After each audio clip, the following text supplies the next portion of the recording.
இந்து சமயத்தில் திருவிளக்கு வழிபாடு உன்னதமான இடத்தை பிடித்துள்ளது. எல்லா இடங்களிலும் இருக்கும் இறைவனை நம் இல்லத்தில் எழுந்தருள செய்வதே விளக்கு வழிபாடாகும்.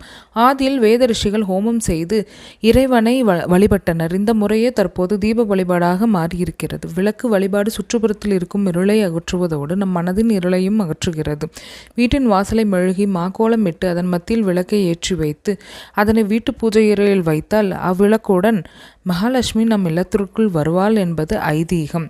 இதை பௌர்ணமி அமாவாசை தினங்களில் செய்வது சிறப்பு.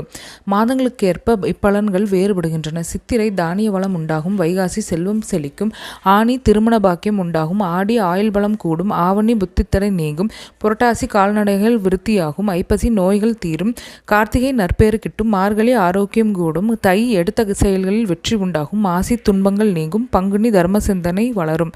நாமும் திருவிளக்கை பூஜை செய்து அதன் பலனை பெறும்.